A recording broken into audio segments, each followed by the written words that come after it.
Welcome to the Gallery Date. I'm Jenn Singer, founder of Jenn Singer Gallery. Thanks for joining me for our weekly date to chat about art and life and perhaps the art of life, all in bite-sized, not at all fancy, but definitely savory episode nuggets. Let's mingle, my friends.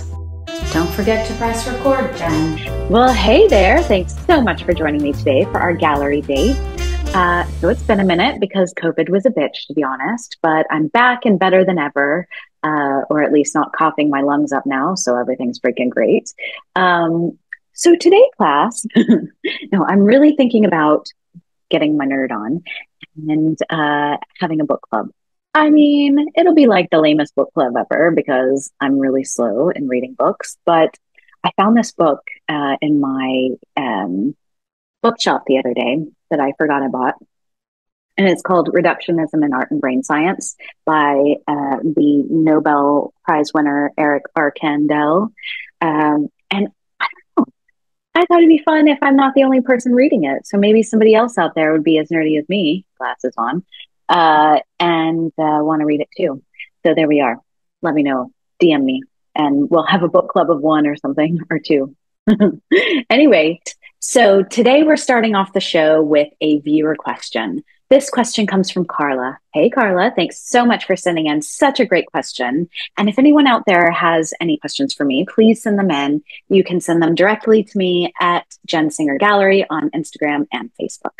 All right, so the question is, what's your best advice on how to frame artwork? Okay, so when it comes to framing artwork, there are definitely some do's and don'ts. The most important thing is that you don't take away attention from the artwork itself. Do not distract from the artwork with the framing. You want the framing to finish and enhance, sort of like a good bra. Am I right, ladies? High and tight, keep it high and tight. The second most important thing to consider when framing is that sometimes the framing can actually cost more than the artwork itself. I know. So most artwork, unless you're buying a standard poster, will need custom archival framing. Be prepared for this by factoring archival framing into your budget when considering an artwork acquisition. You will thank me later. Why is it so expensive? Because the sizes are custom and you want to make sure that the framing itself doesn't damage the artwork, hence custom archival framing. Okay, some important do's. Do see if the gallery you're purchasing the artwork from offers custom framing services, or if they have a good framer.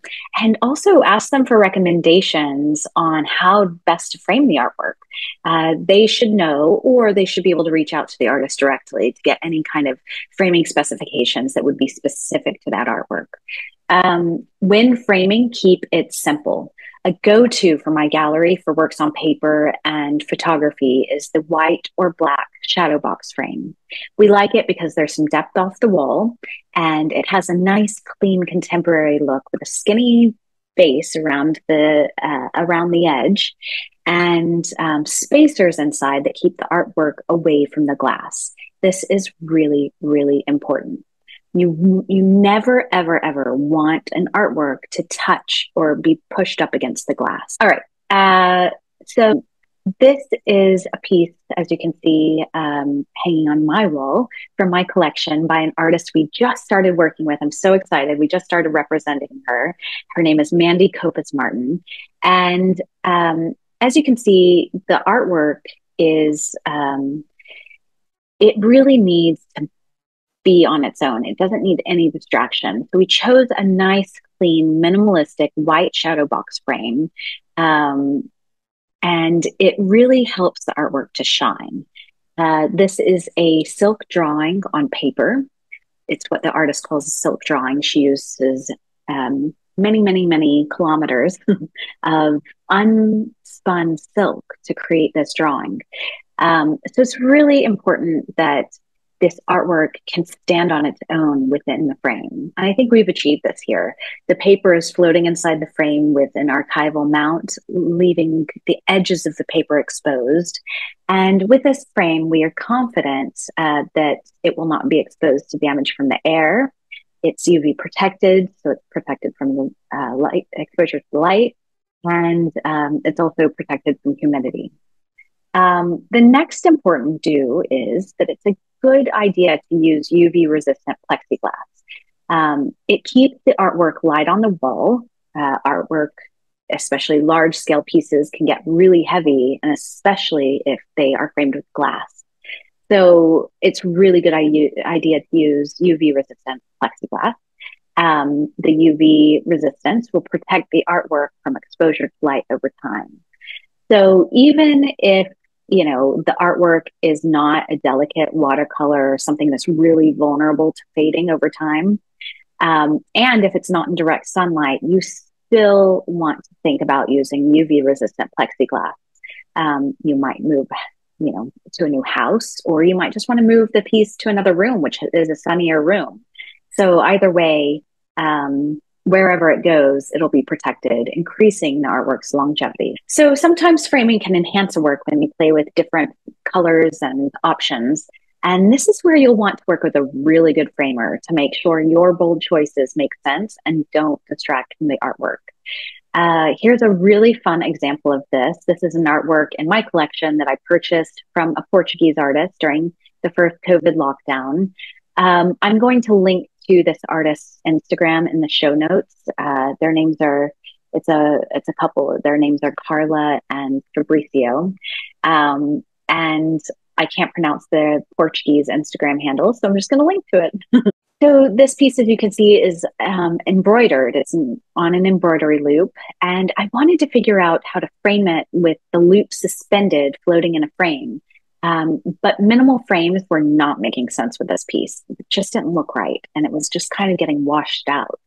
So I thought I would go with a bolder choice, and I held it up against a few colorful frame corners, and then I suddenly saw it. The pink outer frame and the yellow inner frame helped it sing. But also, I'm so happy we had the background of the work and the spacers painted to match the outer frame's paint color.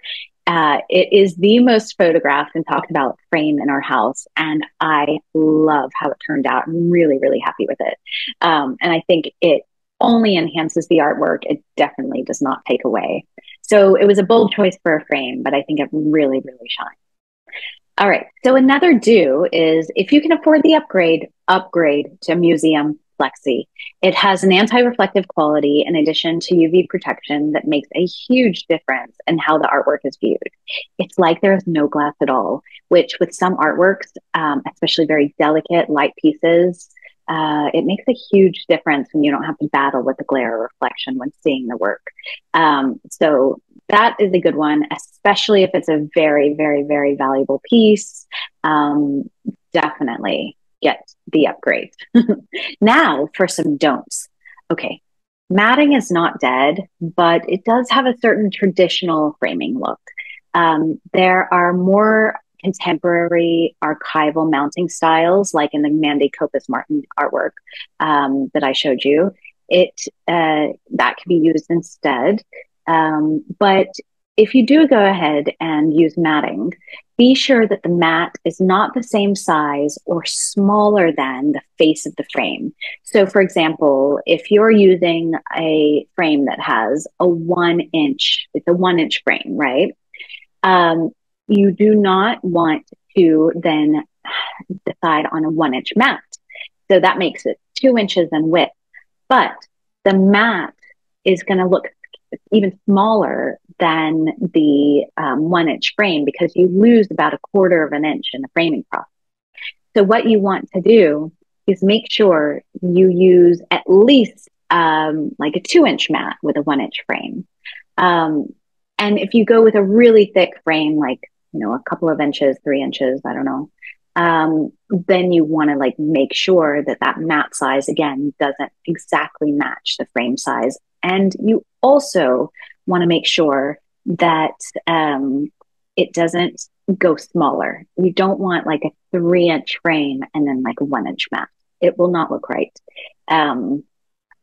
So always go with a larger mat width, at least by an inch at least.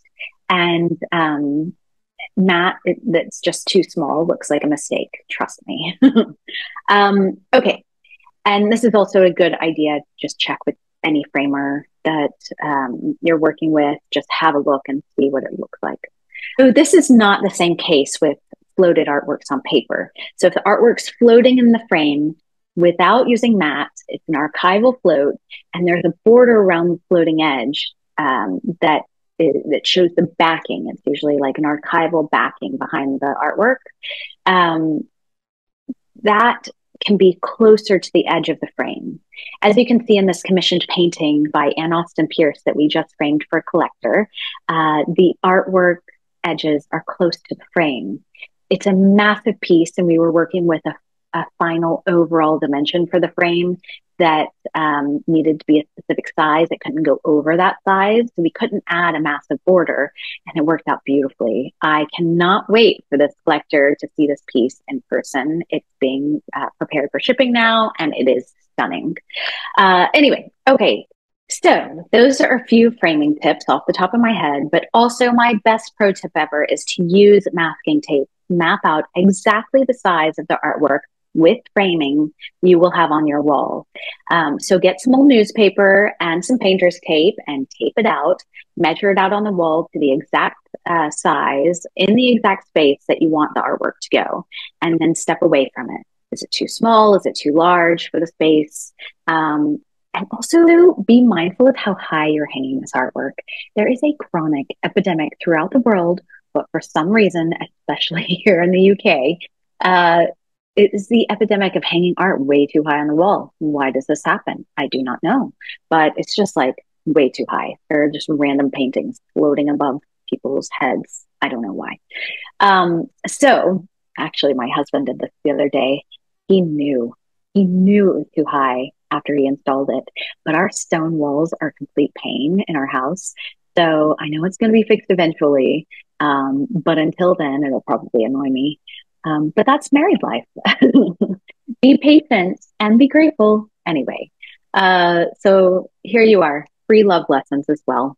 Okay, so that's what you get here on the gallery date, full service situation, people. What am I doing? Come here, you little monkey. Oh, don't put that in your mouth. Don't touch that. Okay. Where are you going? You going out with Daddy? Yeah. Did you come to see me?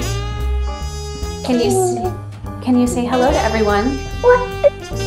Where's Brooklyn? Can you say hello? Hello. Are you measuring? What are you measuring? Mommy's work. You're measuring Mommy's work? Well, there's a lot of it, I can tell you that.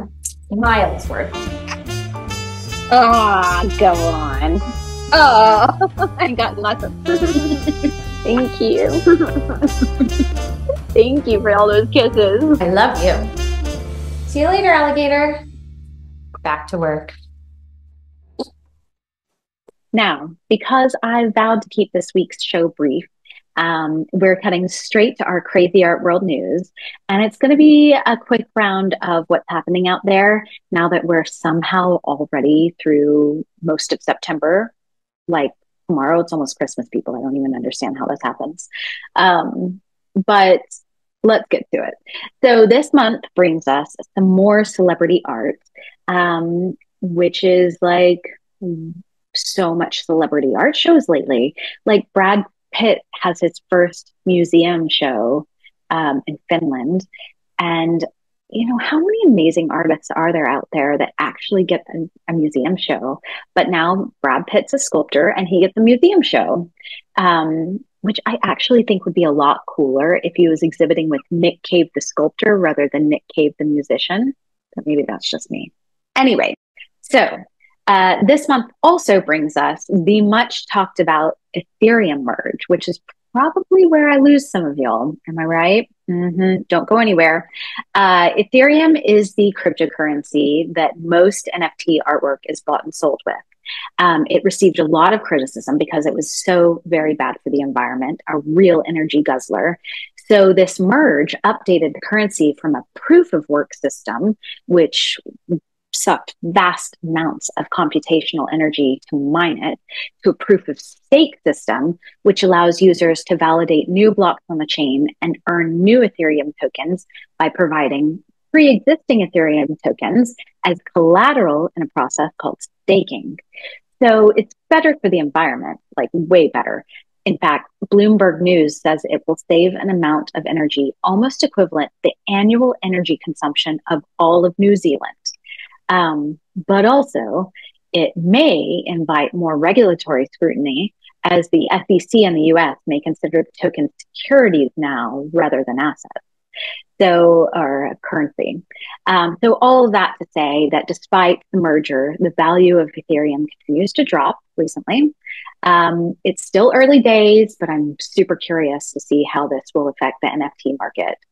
Also this month, Washington State, speaking of NFTs, became the first state to tax NFTs, which seems tricky to enforce. So watch this space, I guess. Finally, according to ArtNet, a renowned Egyptologist, Zahi Hawass, believes he discovered Nefertiti's tomb. In a massive cliffhanger of a story, Hawass states that he won't be able to announce the discovery of Nefertiti's tomb until October. So again, watch this space. You never know what else will happen in 2022. Who knows? Maybe Queen Nefertiti herself will be dropping NFT from her tomb. It could happen. It could happen, people.